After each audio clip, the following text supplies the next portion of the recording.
সুপ্রিয় শিক্ষার্থী বন্ধুরা, তোমরা সবাই কেমন আছো? আশা করি তোমরা সবাই ভালো আছো, সবাই বাড়িতে আছো এবং সবাই সুস্থ আছো, নিরাপদে আছো।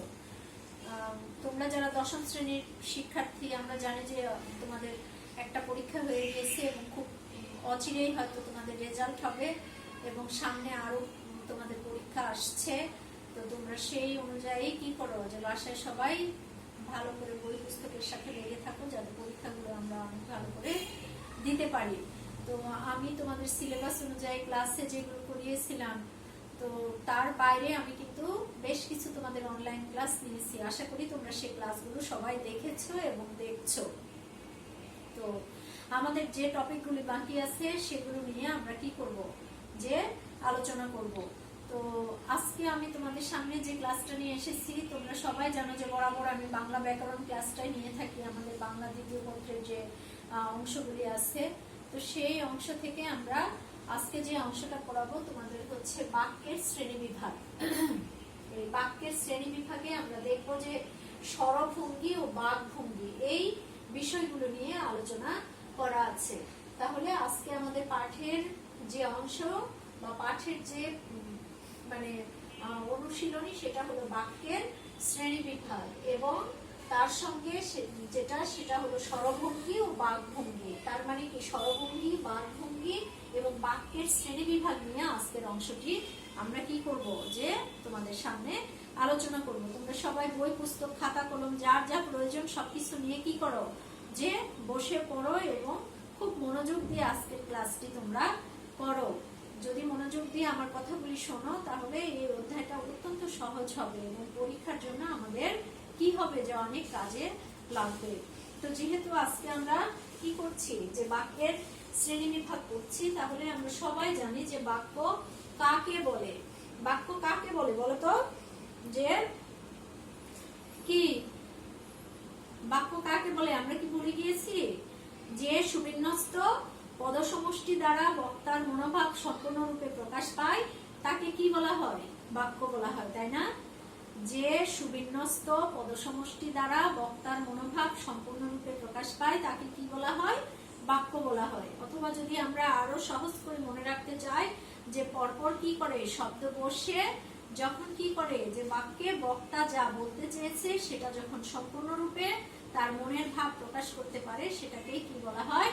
বাক্য বলা হয়ে থাকে।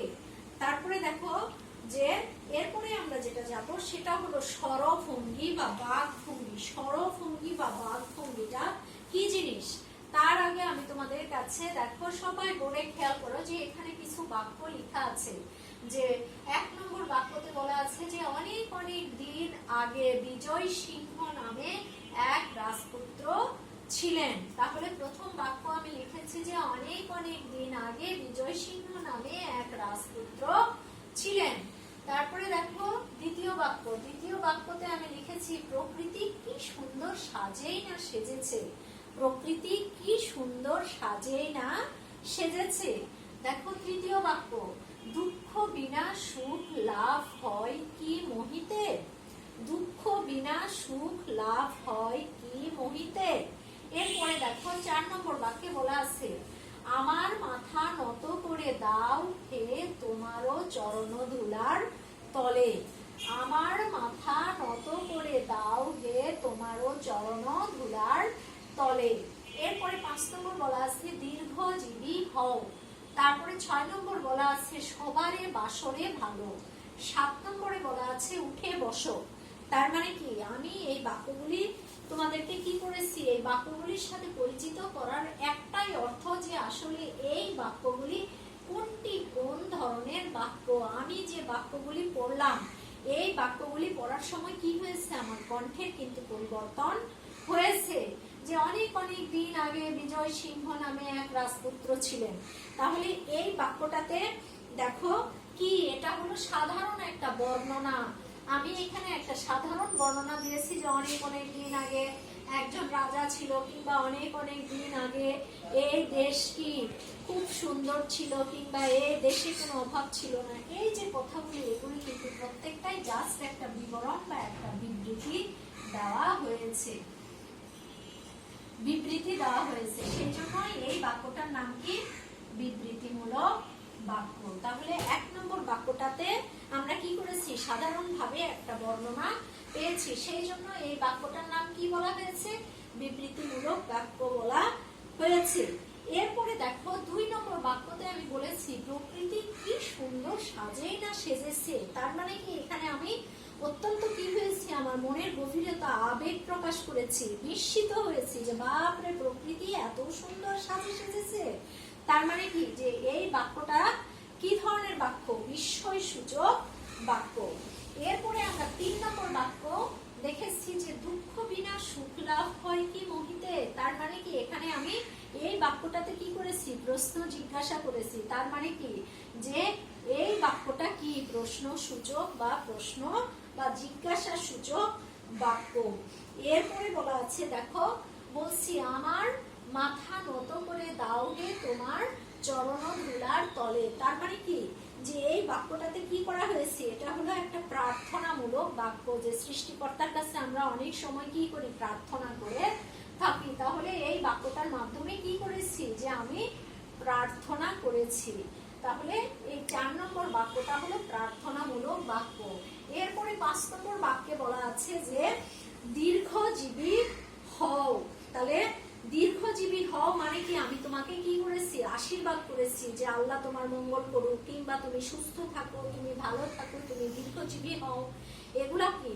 এগুলা হলো প্রত্যেকটাই এক একটা কি আশীর্বাদমূলক কথা। তাহলে 5 নম্বর বাক্যটা কি? আশীর্বাদ সূচক। এবং 6 নম্বর বলা আছে সবারে বাসরে ভালো, যে সবাইকে ভালোবাসো, কিংবা সবার সঙ্গে ভালো ব্যবহার করো, কিংবা কারোর সঙ্গে খারাপ ব্যবহার করো না। এই যে এই বাক্যটার মাধ্যমে কি হয়েছে? অনুরোধ প্রকাশিত হয়েছে। এবং 7 নম্বরে আমি বলেছি উঠে বসো, কিংবা অনেক সময় তোমরা ক্লাসে যখন কোলাহল করো, চিল্লাচিল্লি করো, তখন আমরা কি করি? ধমক দিয়ে কথা বলি, অথবা বলি চুপ করো, কিংবা লেখার সময় অমনোযোগী হলে বলে আই লিখো। তার মানে কি এখানে আমি তোমাদেরকে কি করেছি? আদেশ দিয়েছি। তার মানে কি যে এখানে যে বাক্যগুলি আছে প্রত্যেকটা বাক্যই কিন্তু কি করেছে? যে আলাদা আলাদা অর্থ প্রকাশ করেছে। প্রথম বাক্যে আমরা বিবৃতি পেয়েছি, দ্বিতীয় বাক্য আমরা এখানে আশ্চর্য হয়েছি, বিস্মিত হয়েছি, সেই জন্য এটা বিস্ময় সূচক। পরেরটা হলো প্রশ্ন সূচক। এখানে আমরা 4 নম্বরে কি করেছি? যে আশীর্বাদমূলক বাক্য। তারপরে 4 নম্বরে বলেছি যে প্রার্থনামূলক বাক্য।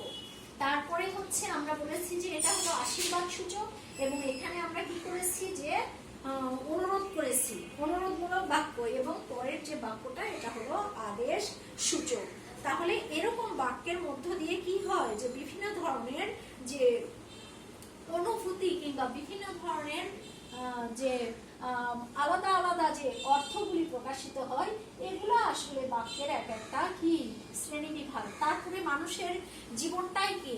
যে হাসি, কান্না, সুখ, দুঃখ, আবেগ, উচ্ছ্বাস, অনুরোধ, তারপরে প্রার্থনা, আদেশ, মিনতি, শাসন, তিরস্কার, কণ্ঠস্বর, এই যে নানা রকমের যে উচ্চারণের যে আলাদা একটা ভঙ্গি, যে এখানে সেই জন্য আমি উল্লেখ করে দিয়েছি যে হাসি, কান্না, সুখ, দুঃখ, আবেগ, উচ্ছ্বাস, অনুরোধ, প্রার্থনা, আদেশ, মিনতি, শাসন, তিরস্কার, এগুলো করতে গিয়ে কি হয়? আমাদের যে কণ্ঠস্বর, এই কণ্ঠস্বরের কিন্তু নানা রকমের পরিবর্তন হয়। ভঙ্গিটা কি হয়ে যায়? একটু আলাদা হয়ে যায়, অন্যরকম হয়ে যায়। যে মানুষ যখন দুঃখিত কণ্ঠে কথা বলে, কিংবা মানুষ যখন রাগান্বিত হয়ে কথা বলে, কিংবা খুব আবেগপ্রবণ হয়ে কথা বলে, কিংবা যখন স্বাভাবিক কথা বলে, কিংবা কাউকে যখন শাসন করে, তিরস্কার করে, তখন কি হয়?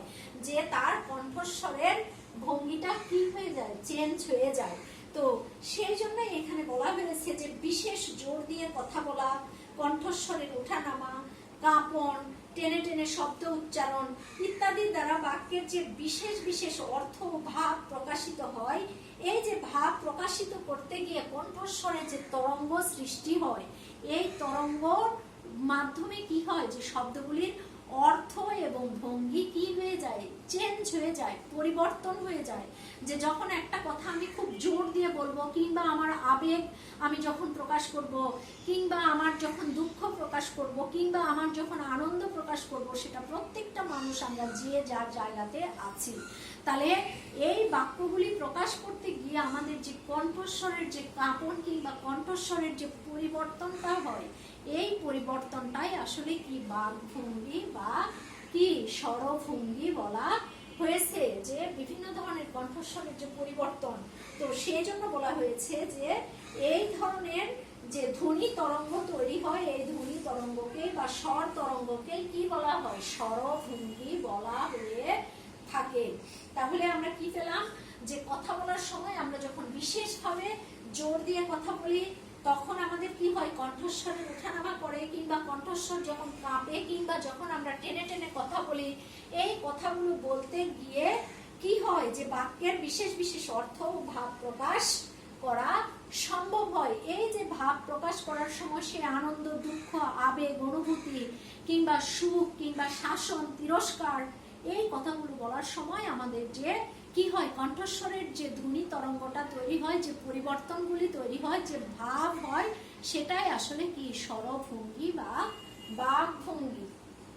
তো এখানে বলছে যে স্বরভঙ্গির দ্বারা যে শব্দ বা বাক্য সৃষ্ট ও উচ্চারিত হয়, বলছে স্বরভঙ্গির দ্বারা যে শব্দ বা বাক্য সৃষ্ট উচ্চারিত হয় তাকে যখন লিখিত আকারে ও উচ্চারিত অবস্থায় কি বলা যায়, বাকভঙ্গি বলা যেতে পারে। তো এখানে বলা হয়েছে যে স্বরভঙ্গির দ্বারা যে শব্দ ও বাক্য সৃষ্ট হয় এবং তাকে যখন লিখিত আকারে কি করা হয়, উচ্চারিত অবস্থায় বা কি বলা হয়, বলছে যে বাকভঙ্গি বলা হয়। আসলে স্বরভঙ্গি এবং বাকভঙ্গির মধ্যে তেমন কোনো পার্থক্য নেই। এরপরে আমরা দেখো, তাহলে এই অংশগুলি আমরা কি করলাম, যে বুঝতে পারলাম যে এক একটা বাক্যে কি হয়েছে, এক এক রকমের অনুভূতি প্রকাশিত হয়েছে এবং মানুষের কথা বলার সময় এই আবেগ অনুভূতিগুলো বিভিন্নভাবে যে মানে কি হয়, প্রকাশ করার সময় যে কণ্ঠস্বরের যে পরিবর্তন হয় বা যে ধ্বনি তরঙ্গ সৃষ্টি হয়, সেটাই আসলে কি বাকভঙ্গি বা স্বরভঙ্গি। ঠিক আছে, তোমরা কি বুঝতে পেরেছো? আশা করি সবাই বুঝতে পেরেছো। এরপরে যেটা আমরা দেখবো সেটা হলো বাক্যের যে বিভিন্ন প্রকারের শ্রেণী বিভাগ আছে। তাহলে বাক্যের শ্রেণী বিভাগগুলি আমরা এরপরে কি করব, দেখে নিব। সবাই বই বের করে দেখো, বই বের করে দেখলেই পাবে যে এগুলো কিন্তু খুব সুন্দর করে দেওয়া আছে এবং অনেক কঠিন কোনো বিষয় না, খুব সহজ বিষয়। যদি আমরা একটু মনোযোগ দিয়ে দেখি বা বোঝার চেষ্টা করি তাহলে আমরা প্রত্যেকে পারবো। তাহলে এখানে বাক্যের শ্রেণী বিভাগের ক্ষেত্রে বলছে যে বিভিন্ন ভাগে ভাগ করা হয়েছে। প্রথমত আমরা যেটা দেখবো সেটা হলো বিবৃতিমূলক বাক্য। বিবৃতিমূলক বাক্য যেটাকে কি বলা হয়, যে অ্যাসার্টিভ সেন্টেন্স বলা হয়। Assertive sentence, ASSERTIV, assertive, SENTENC। এটা কিন্তু আমরা কি যখন গ্রামার করতে যাই সবাই কিন্তু এই অ্যাসার্টিভ সেন্টেন্স, যখন সেন্টেন্সের শ্রেণীবিভাগ করি তখন কিন্তু আমাদের অ্যাসার্টিভ সেন্টেন্স কিন্তু পড়তেই হয়। তাহলে আমরা এখানে দেখতে পাচ্ছি যে বিবৃতিমূলক বাক্য, যে বাক্যটাতে সাধারণভাবে কোনো বর্ণনা দেওয়া থাকে বা সাধারণভাবে কোনো বিষয়ের যখন বর্ণনা করা হয় বা বিবৃতি প্রদান করা হয় তখন সেটাকে কি বলা হয়, যে বিবৃতিমূলক বাক্য বা অ্যাসার্টিভ সেন্টেন্স। যে আমি আজ কি স্কুলে যাব, কিংবা আমি আজ স্কুলে যাব না। আমি আজকে এরকম হতে পারে যে আমি আজ সকাল সকাল ঘুম থেকে উঠেছি, কিংবা অনেক সময় হয় যে আমি আজ দেরিতে ঘুম থেকে উঠেছি। এই যে একটা বাক্যে যে সাধারণভাবে আমি বর্ণনা করলাম বা বিবৃতি প্রদান করলাম, এটাই আসলে কি বিবৃতিমূলক বাক্য বা অ্যাসার্টিভ সেন্টেন্স। তাহলে এই অ্যাসার্টিভ সেন্টেন্স বা বিবৃতিমূলক বাক্য সাধারণত দুভাবে হয়। একটা হলো কি হ্যাঁ বাচক, একটা হলো হ্যাঁ বাচক, হ্যাঁ বাচক, আর একটাকে হলো না বাচক। এই হ্যাঁ বাচককে কি বলা হয়, অ্যাফার্মেটিভ সেন্টেন্স বলা হয়, আর না বাচককে কি বলা হয়, নেগেটিভ সেন্টেন্স বলা হয়। তার মানে কি একটাতে হলো হ্যাঁ সূচক বিবৃতি থাকবে আর আরেকটাতে কি না সূচক বিবৃতি থাকবে। তাহলে এই হ্যাঁ বাচককে কি বলা হয়েছে, অ্যাফার্মেটিভ বলা হয়েছে, এবং না বাচককে কি বলা হয়েছে, নেগেটিভ বলা হয়েছে। বলছে আজ তুমি কি, আজ আমি স্কুলে যাব। তাহলে এটা কি, এখানে তুমি কি করেছো, যে হ্যাঁ সূচক, তুমি সম্মতি জ্ঞাপন করেছো। কিন্তু যদি তুমি বলতে যে না আজ আমি স্কুলে যাব না, তাহলে এখানে কি হতো, যে তুমি তোমার সম্মতিটা না সূচক বা না বাচক দিয়েছো, তাহলে এই দুই ভাবে কি হয়ে থাকে, বিবৃতিমূলক বাক্যটা প্রকাশিত হয়ে থাকে। এরপরে আমরা যেটা দেখবো সেটা হলো প্রশ্নসূচক বাক্য।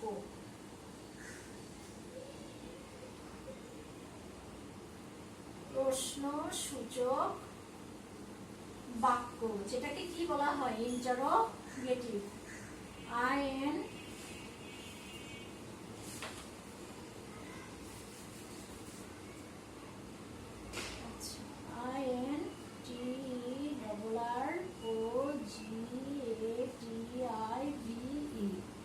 Interrogative sentence.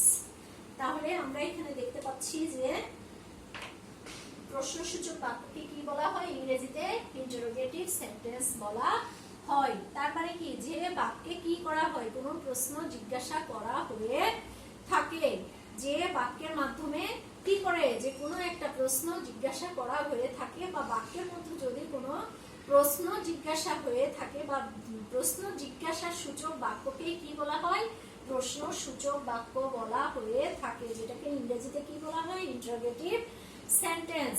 তাহলে আমরা এখানে দেখতে পাচ্ছি যে তুমি কি আজ স্কুলে যাবে, তুমি কি ঘুম থেকে সকালে উঠেছো, তুমি কোথায় যাচ্ছ। তাহলে এখানে আমি যে এই যে তিন ধরনের বাক্য বলেছি, প্রত্যেকটা বাক্যই কিন্তু আমি কি করেছি, প্রশ্ন জিজ্ঞাসা করেছি। তাহলে এই ধরনের যে বাক্যগুলির মধ্যে প্রশ্ন জিজ্ঞাসা করা হয়ে থাকে সেটাকে কি বলা হয়, প্রশ্নসূচক বাক্য বলা হয়ে থাকে। এরপরে আমরা যেটা পাবো সেটা হলো বিস্ময়সূচক বাক্য। বিস্ময়সূচক বাক্য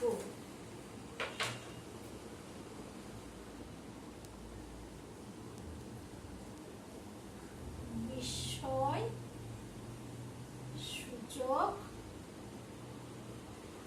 বাক্য যেটাকে ইংরেজিতে কি বলা হয়, যে এক্সক্লেমেটরি সেন্টেন্স বলা,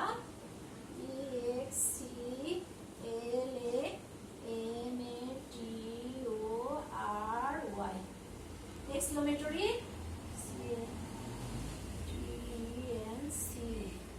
সেন্টেন্স। তাহলে আমরা দেখতে পাচ্ছি যে এরপরে আমরা যেটা পেয়েছি সেটা হলো এক্সক্লেমেটরি সেন্টেন্স, যেটাকে বিস্ময়সূচক বাক্য বলা হয়ে থাকে। তার মানে কি, যে বাক্যের মাধ্যমে আশ্চর্যবোধক কিছু বোঝায় কিংবা বিস্মিত হওয়া বোঝায়, যে বাক্যের মধ্য দিয়ে আশ্চর্যবোধক কিছু বোঝায় অথবা বিস্ময়সূচক কিংবা বিস্মিত হওয়ার মতো কোনো কিছু বোঝায়, সেটাকে কি বলা হয়, বিস্ময়সূচক বাক্য বলা হয়ে থাকে। যেমন কি বলছে যে হলো কি তাজ্জব ব্যাপার, সমুদ্রের সে কি ভীষণ গর্জন, কিংবা কি চমৎকার দৃশ্য, কিংবা বা পাখিটি খুব সুন্দর, কিংবা কি চমৎকার সকাল। এই যে এখানে আমি যে পরপর কয়েকটা বাক্য বললাম, যে এই বাক্যগুলোতে কি হয়েছে, প্রত্যেকটাতেই কি মনের আবেগ অনুভূতি বা একটা বিস্মিত ভাব প্রকাশিত হয়েছে, আশ্চর্য হওয়ার মতো ভাব প্রকাশিত হয়েছে। এই ধরনের যে বাক্য সেটাকে কি বলা হয়, বিস্ময়সূচক বাক্য বা এক্সক্লেমেটরি সেন্টেন্স বলা হয়। এরপরে যেটা আছে সেটা হলো ইচ্ছাসূচক বাক্য। ইচ্ছাসূচক বাক্য, এরপরের বাক্যটার নাম কি, ইচ্ছাসূচক বাক্য। ইচ্ছাসূচক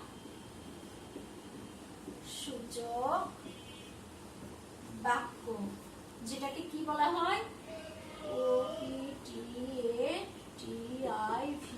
অপটেটিভ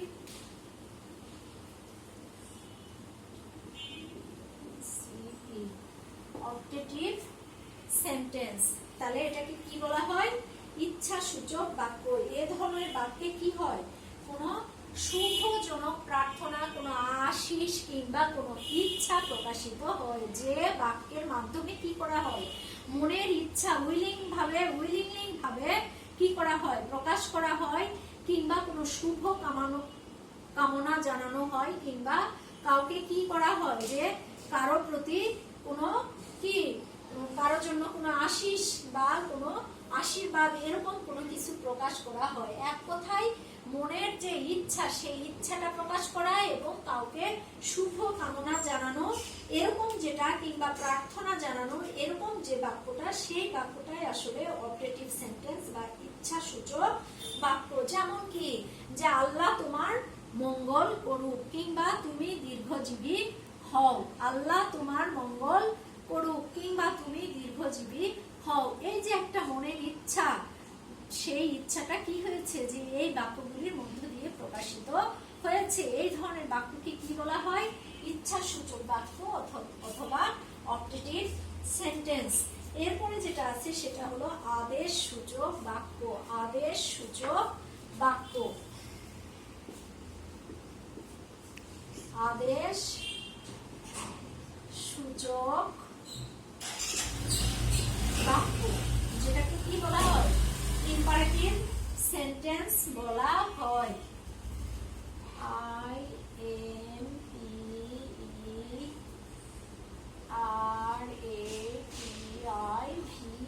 ইম্পারেটিভ তাহলে আমরা এখানে কি দেখতে পাচ্ছি যে আদেশ সূচক বাক্যকে কি বলা হয়? ইম্পারেটিভ সেন্টেন্স বলা হয়। ইম্পারেটিভ সেন্টেন্স বলা হয়। তাহলে এই ধরনের বাক্যে কি করা হয়? কাউকে আদেশ করা হয়, যে বাক্যের মাধ্যমে কাউকে আদেশ করা হয় বা যে বাক্য কি আদেশ সূচক বাক্য, যে বাক্যের মাধ্যমে কাউকে আদেশ উপদেশ এরকম কিছু করা হয় সেটাকে কি বলা হয়? ইম্পারেটিভ সেন্টেন্স বলা হয়। যেমন কি বলছি যে বাবা মাকে সম্মান করবে কিংবা উঠে দাঁড়াও অথবা কি কথা বলো না কিংবা লিখো। এই যে বাক্যগুলি আমি বললাম প্রত্যেকটা বাক্যই কি কোনো না কোনো আদেশ উপদেশ বুঝিয়েছে। এরকম যে বাক্যটা সেটাকে কি বলা হয়? আদেশ সূচক বাক্য বা ইম্পারেটিভ সেন্টেন্স বলা হয়। এগুলা কিন্তু তোমরা ইংরেজি গ্রামার করতে গিয়েও পেয়েছো। তো যেহেতু আমাদের কি আছে যে বাংলা ব্যাকরণে এই অংশটা আছে, এই অধ্যায়টা আছে, সেটা নিশ্চয়ই আমাদেরকে কি করতে হবে? বাংলাতেও করতে হবে। যে ম্যাম এগুলো তো আমরা জানি, সবই ঠিক আছে, কিন্তু তারপরেও আমাদের কি করতে হবে? যে বাংলার জন্য এগুলো আমাকে কি করতে হবে? নতুন করে পড়তে হবে এবং টিক চিহ্নের জন্য আমাদের সবাইকে রেডি হতে হবে। তাহলে এরপরে দেখবে যে তোমাদের এই টপিক অনুযায়ী এতক্ষণ ধরে আমি যে বিষয়টা নিয়ে তোমাদের সাথে আলোচনা করলাম এই অনুযায়ী কিন্তু আমাদের দেখবে যে তোমাদের ব্যাকরণ বইয়ের নিচে যে মানুষের মানে কিছু বাক্যের মধ্য দিয়ে দুঃখ প্রকাশ করা আছে কিংবা তিরস্কার করা আছে কিংবা ক্রোধ প্রকাশিত হয়েছে কিংবা ঘৃণা প্রকাশিত হয়েছে, কোনো বাক্যের মধ্য দিয়ে ইচ্ছা প্রকাশ করা হয়েছে, তারপরে কোনো বাক্যের মধ্য দিয়ে প্রশ্ন করা হয়েছে কিংবা কোনো বাক্যতে কি করা আছে? সাধারণভাবে বিবৃতি প্রদান করা আছে। এই